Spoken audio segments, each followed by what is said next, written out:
Hello, learners. This is Dr. Ruchika Kuba, Professor, School of Health Sciences, Indira Gandhi National Open University, and your course coordinator for this course on lifestyle and non communicable diseases. You have already learned about various non communicable diseases and the basic risk factors and preventive measures for the non communicable diseases in general. In this session, we shall learn more about diabetes mellitus, its risk factors, symptoms, screening, and diagnosis. For this session, we have with us Dr. Sujata E. Matthews, Professor Medicine, ABVIMS and RML, New Delhi. Welcome, Dr. Sujata. Okay, so to begin with, what will be the objectives of this session? So, after completing this session, we would like the students to know about the risk factors for diabetes mellitus, enumerate the various symptoms of diabetes mellitus, when to suspect a case of diabetes, and we'll discuss a little bit about how we screen for diabetes and ultimately what are the diagnostic criteria and how do we come to an ultimate diagnosis of diabetes mellitus. So, what exactly is diabetes? So diabetes mellitus is a chronic non-communicable disease, and the basic pathology is that the body is not able to produce enough or effectively use insulin. Insulin being a hormone that regulates blood sugar. Diabetes is a chronic disease that occurs when the pancreas, which produces this insulin, does not either produce enough insulin or the body is not able to effectively utilize the insulin which is produced by the pancreas. So, when this happens, then the blood sugar starts rising, and there's a condition called hyperglycemia, which is the most common effect of uncontrolled diabetes. And this hyperglycemia leads to serious damage to various organ and body systems. Now, are there different types of diabetes or is it just one kind of a disease? Yes, there are various types of diabetes. Diabetes is a broad spectrum of diseases. However, the most common ones we'll be talking about today, where there is insufficient insulin production, that is in the case of type 1 diabetes, which is an autoimmune mediated pathology, and there's deficiency of insulin production from the pancreas. So, these patients are mostly insulin dependent. The second type of diabetes, which is the more common one and which we'll be talking about more in detail today, is type 2 diabetes, in which there is ineffective utilization of the insulin produced by the pancreas, and it also pertains to insulin resistance. That means the body's tissues are resistant to the effect of insulin, and therefore they develop complications and effects due to hyperglycemia. There are other forms of diabetes. An important one is in pregnancy. So, if you develop diabetes during the pregnancy after a certain stage, that is called gestational diabetes mellitus. That is pertaining only to pregnancy. You've talked about the two types of diabetes, type 1 and type 2, and you've talked basically at how they are very different because the way the hormones are of insulin is acting in the body. But per se, are there any other differences between the two type of diabetes with respect to the age or with respect to their weight or something which you would like to? Right. So, type 1 diabetics usually present at a younger age group and they are lean. They are not overweight, and it is an autoimmune phenomenon and not really a lifestyle disease. However, type 2 diabetes has a genetic predisposition and it is associated with lifestyle. So, exercise, diet, and obesity. Type 2 diabetes is associated with that, and it usually earlier on occurred at a older age group, but now because we have obesity and insulin resistance even in pediatric or even in adolescent age group, we are seeing type 2 diabetics even in the younger age group now. Okay. So that means what you are telling is that since type 2 is more lifestyle dependent, it means that that is something which we can prevent and maybe control. But type 1 will be difficult for us to maybe manage. Yes. Of course, we do need precautions in that, but we will not, we can't do much about that because it's already not there. Yes, definitely, because type 2 diabetes is often related to lifestyle, related to diet and physical activity. So, before the onset of diabetes, we can take certain measures to actually delay the onset or to prevent the development of full blown diabetes in such cases. Now, in India, we know that the main problem in India is the communicable diseases, and this, as you said, is a non-communicable disease. This is not transmitted from one person to another. It's more of a affluence kind of a disease, more seen in the Western continent. Why are we so much concerned about diabetes, especially in India? So, again, it's more related to type 2 diabetes, and because of rapid urbanization, changes in lifestyle, India is now almost becoming the diabetic capital of the world, with over 89 million adults between the age groups of 20 to 79 living with diabetes presently. In 2024, that was the recorded number. So, and in spite of this, we also have pre-diabetics who may later on develop into full-blown diabetes. And So it we are is a talking huge this number, we are talking only those which are the diagnosed cases. right. There may be many more who are actually suffering, but we really don't know because we haven't done a full screening of the entire population. Yes, absolutely. And people may be suffering from some symptoms, but they may never have got investigated and they may not be aware that they are having diabetes. Right, absolutely, madam. So this is a graphic which is just showing us about the evolution of diabetes in our country. From this graphic, you can see that in 2019 we had about 77 million people with diabetes. Now it's about over 89 million, and it's projected that in 2030 we'll cross 100 million, and by 2045 we'll be close to 135 million people with diabetes. So it's a huge problem with enormous, health impact. And like you said, half of the patients may not be diagnosed. About 50% do not know that they have diabetes. Though the national program now on non-communicable diseases, we have a program called the National Program for Cancer, Diabetes, Cardiovascular and Stroke, which was launched in 2010. So they are working on more population and community-based screening to detect diabetes so that it's diagnosed and controlled. But yes, it's a huge problem. So this is quite a serious issue, and I think until and unless some serious intervention is taken at Yes. community level, even at individual level, I think Yes. things may not improve much. So just to reiterate, we have over already 89 million adults living with diabetes presently in our country. 43% are unaware that they have diabetes, and about 107 million actually pre-diabetic. That means the stage just before developing full-blown diabetes. India ranks second, only next to China, in the global burden of diabetes. And it is also rising among the middle aged adults and women. We are also seeing now in the adolescent and some pediatric population. So the impact is huge. And we've also seen about 334,000 deaths per year, which can be linked to diabetes and its complications. So this causes a burden on the health system as well as an economic burden.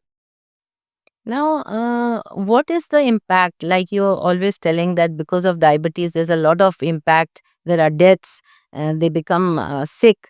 Now, what are the organs affected, or what are the types of diseases that one can get because of diabetes? Okay, so diabetes is not just about elevated blood sugar.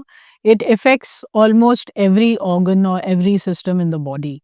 And the impact is so great because it has been a leading cause for heart disease, for kidney failure, for heart failure, for visual problems, blindness, even for problems in the nervous system, and even diabetic foot amputations, infections. So the impact is varied and across all systems of the body. Okay, so this seems to be a very serious disease. And so, is anybody who are the people who are more likely to develop? Because, like, everybody cannot go in for tests, but there may be some people who need to be cautious that yes, we are more likely to develop this disease, so we should be more careful. We should get our tests done, maybe also try to find out what are the preventive measures that can be taken. Right. So there are risk factors which have been identified for diabetes, which are slightly different for type 1 and type 2. But like I said, type 2 being the most common one and lifestyle related. So there are certain risk factors which have been identified. And if you have some of these risk factors, you should actually go in for screening. And that is what is now recommended by the national program as well. So, age more than 30 years, if you have a family history of diabetes, if you have obesity, so obesity and diabetes type 2 is correlated or associated. If you have a sedentary lifestyle, or there's it's also related to the lifestyle change in the form of high intake of refined carbohydrates, sugary drinks, even poor sleep and stress has contributed to hyperglycemia and development of diabetes. And there's a increase seen in urban populations and in southern India. Okay. So these risk factors can further be classified into modifiable and non-modifiable risk factors. So non-modifiable risk factors are something which we cannot prevent, like our age. So we will ultimately age, and therefore age above 30 years, unfortunately in India it's even at a lower age where we need to screen. So anybody above 30 years does have a likelihood of developing diabetes. And if there's a strong family history, that means parents or siblings, first degree relatives who have diabetes, that is also a risk factor. And ethnicity also, South Asians generally have a higher prevalence of diabetes. Among the modifiable risk factors, the ones which we can try to address are obesity, especially central obesity, or we're talking about the abdominal obesity.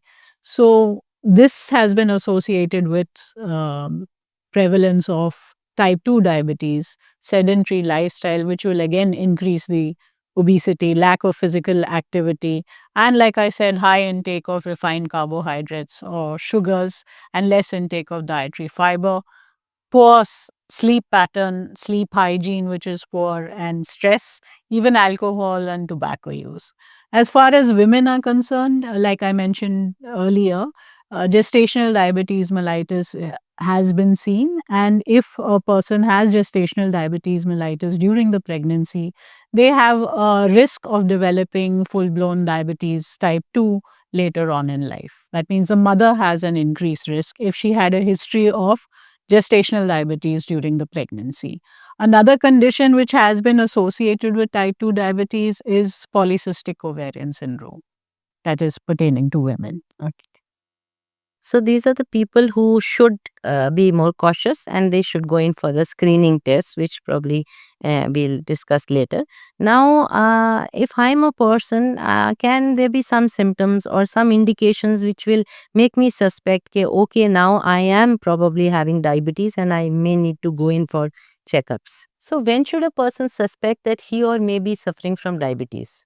Right. So there are certain symptoms where you can suspect that a patient or you yourself may be suffering from diabetes. These are frequent urination, which is called polyuria, excessive thirst, which is called polydipsia, increased hunger sometimes, which is called polyphagia, unexplained weight loss. These are more common in type 1 diabetics, and type 2 diabetics often present with certain complications of organ systems like blurring of vision, fatigue, or recurrent infections, which or delayed wound healing. Now, can we actually suspect what is the type of diabetes, whether it is one or two, from the symptoms? Yes. So osmotic symptoms, like I mentioned earlier, like excessive thirst, polydipsia, polyuria, polyphagia, or weight loss, sudden weight loss, these are more common in type 1 or autoimmune related diabetes.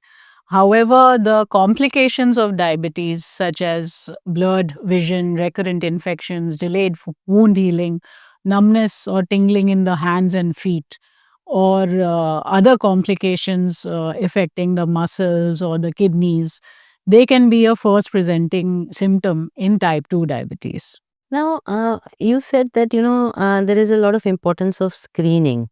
And how will screening help? Can you explain? Right. So, like I said, the prevalence of diabetes and pre diabetes in India is very high. Therefore, early screening can help us detect pre-diabetes before it goes on to full-blown diabetes, and it can also help to diagnose diabetes before it goes beyond a certain level and has already started causing complications in the body. So, regional and demographic insights show that urban areas have a higher prevalence than rural areas. Obesity and sedentary lifestyle, like we've already talked about, are major contributors. Women and middle aged adults are increasingly being affected. And India has a dual epidemic now going on of diabetes and obesity, with over 200 million people who have obesity. And such patients would be at a risk for developing diabetes. If we do an early screening, we can pick up these patients and treat them adequately before they develop the complication. So that's very important, and I think that's really very important because, as you told, that diabetics can go in for a lot of organ damage and so many diseases like the heart disease, the eyes, the neurology, and so many other problems. Even the foot, you said, even it can get amputated if there is infections in the foot. So, who are the people who should be very cautious and they should immediately go in for screening? Okay. So there are certain risk factors which we already talked about, and anybody who is having these risk factors or symptoms like we talked about previously of diabetes, they should definitely be screened. Routine screening above the age of 30 years is now recommended by the latest guidelines. And women with a history, like I mentioned, during pregnancy, if women has a history of gestational diabetes, then they should be screened because they have a risk of developing type 2 diabetes later on in life. There is also an Indian diabetes risk score which was developed by Dr. Mohan V. And according to this risk score, we can actually apply this and see that those who are having high risk should be screened definitely and more frequently. So, this risk score is based on parameters like age, waist circumference, physical activity, and family history. And then we calculate the score and divide the risk according to categories. So, if it is less than 30, you are at a lower risk of developing diabetes. However, if your score, the total score is more than 60, then you are at high risk for developing diabetes. So, this is a graphical representation of the Indian diabetes risk score and how you calculate it. So, the higher the age, the higher the score, higher the waist circumference, higher the score, and less the physical activity. If you're not active at all or you do not do exercise at all, that increases your score by 30. And if there's a family history of diabetes. So, all these we calculate a composite score, and if the score is more than 60 over 100, then that means that particular person is at high risk for developing diabetes and should definitely be screened. So this is what I was talking about. Less than 30 is a low risk for diabetes. 30 to 50 has a moderate risk, and more than 60 has a high risk and requires regular screening to detect the development of diabetes. So everybody can do their own, IDRS assessment also, and then decide whether how likely they are, what is the probability that they may, get.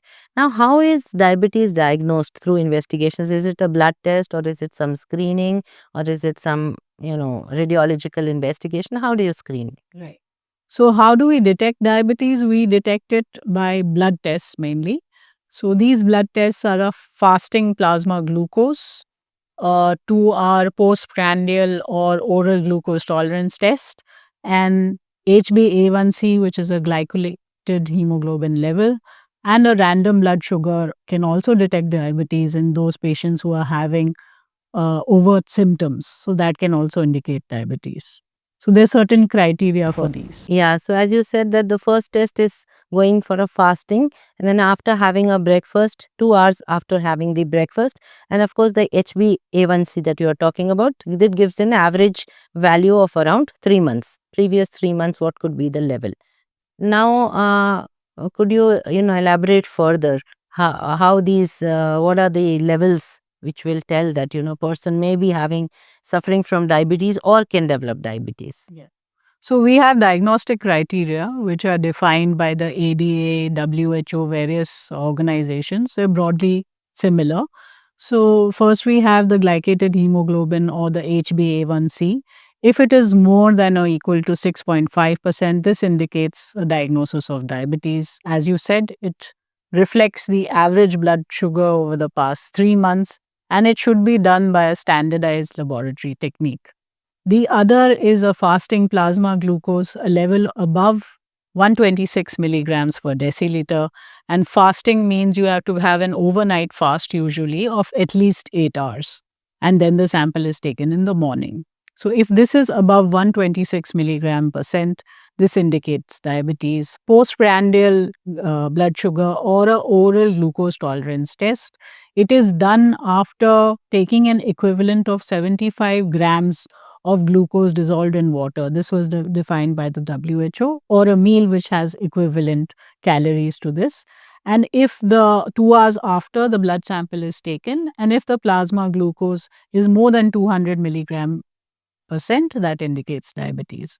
Again, like I mentioned earlier, a random plasma glucose, if the patient is or the person is already having overt symptoms of diabetes and the random glucose is more than 200 milligram percent, then that may indicate diabetes as well. If there's any doubt, we confirm by doing it on a second occasion. So, HbA1c is also important for monitoring or detecting diabetes. The normal level being 5.6, that is less than 5.6. We have a condition called pre-diabetes, like I said, which is important at the community level or for screening. So, these patients will develop or may develop diabetes later on in life. So, if your HbA1c is more than 5.5 or less than 6.5, then you have a condition called pre-diabetes, and you should be regularly screened at least on an annual basis for development of diabetes. So, this table just talks about the various, you can have a normal blood sugar level, which is less than 126 or less than 100 milligram percent. Normal oral glucose tolerance test or postprandial level is less than 140 milligram percent. If you have above 140 and above 100 or less than 126 or 200, that means you are pre-diabetic. And any level above that, that is above 126 or above 200, which HbA1c of more than 6.5, indicates overt diabetes. Now, supposing we know we've already said that there may be so many people who are not getting diagnosed, these people who are not aware that they may be having diagnosed. What will happen if such people are not diagnosed and they continue to suffer from diabetes? Will there be some complications or problems that they face? Yes. So, like I said, it's not only about elevated blood sugars. When you have consistent hyperglycemia in the body, it affects all the organ systems of the body and leads to complications. These can be like macrovascular, that means affecting the larger arteries. So, it can cause heart disease, heart attack, stroke has been seen. It can cause kidney failure. It can affect your nerves, leading to neuropathy. It can affect the eyes, leading to retinopathy and vision loss. It can also lead to recurrent infections of the skin or the foot. You could have diabetic foot ulcers.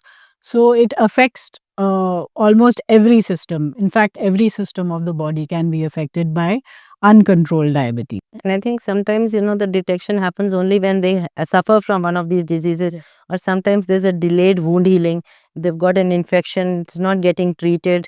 So, or they are going in also for a surgery or something, and as a precaution, I mean, as a anesthetic requirement, they get a blood sugar test done, and it is found that they have diabetes. Yes. So you're absolutely right, madam. Very often in type 2 diabetics, they don't have any overt symptom until a particular system or complication has occurred in the form that you have already said. So this can be anything from head to toe. Like we've mentioned some, it can affect even the ears. There can be hearing loss. There can be oral manifestations. You can have dental infections or oral mucosal problems.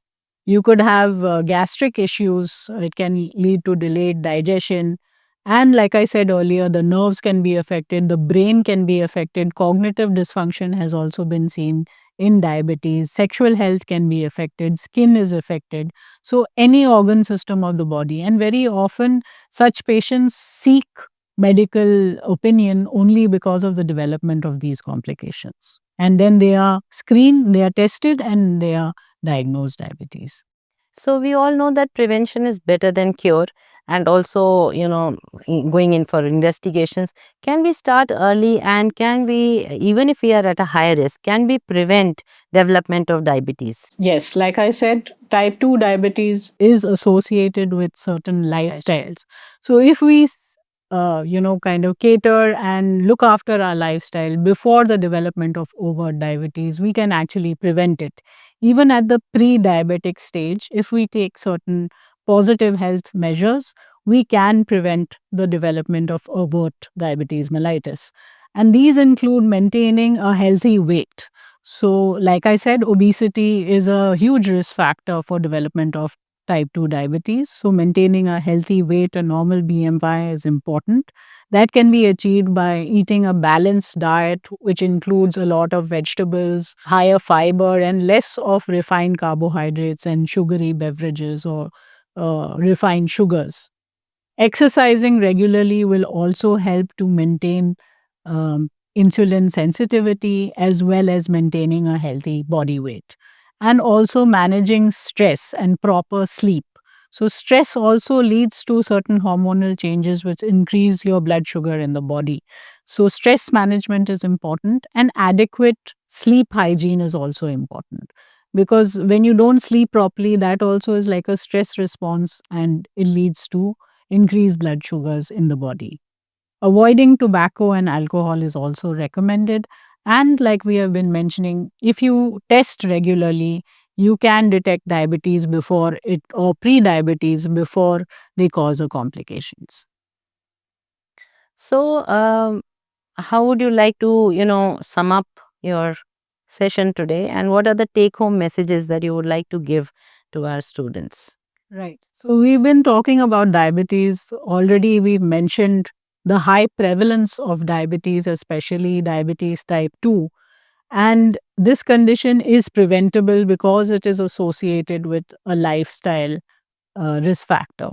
So, diabetes is preventable and manageable with early detection and certain lifestyle measures, which include a balanced diet, regular exercise, and also being aware of one's symptoms and risk factors so that we get screened at the proper time before development of overt diabetes and we can be started on appropriate treatment. Urban India is at a higher risk of developing diabetes again because of lifestyle factors and sedentary habits. Regular screening is now routinely recommended for anyone above the age of 30 years. And there's a tool which we now have, which is the Indian Diabetes Risk Score, which any individual can calculate on themselves by using the age, waist circumference, physical activity, and family history. And if you have a high score, you should definitely get a blood test done to see if you're pre diabetic or diabetic. So, I think, what will be the take home messages also that you would like to give? Right. So, most important, diabetes type 2 is a lifestyle disease. So, definitely promote increased physical activity and healthy diet, maintaining a normal body weight or a normal BMI. That is extremely important. We can use tools which have been developed, like the Indian Diabetes Risk Score. And if you have risk factors or symptoms, we should screen regularly. And this can be achieved by raising awareness, which is part of this program, and raising awareness in schools and workplaces and at the community level, which is being done at the national level as well. They're working on models for population based screening for diabetes mellitus type 2. At an individual level, we should know our risk. We've talked about symptoms, so we should be watchful for development of any of these symptoms. And if risk factors or symptoms are present, we should get tested regularly. If at all we are even diagnosed, if we are obese or if we are diagnosed as pre-diabetes, we should ensure that we get tested regularly and we consult a physician or seek medical help at the appropriate time so that the diabetes can be controlled by appropriate treatment before the development of complications. So, thank you very much, madam. It was really a very insightful session, and we learned a lot of things.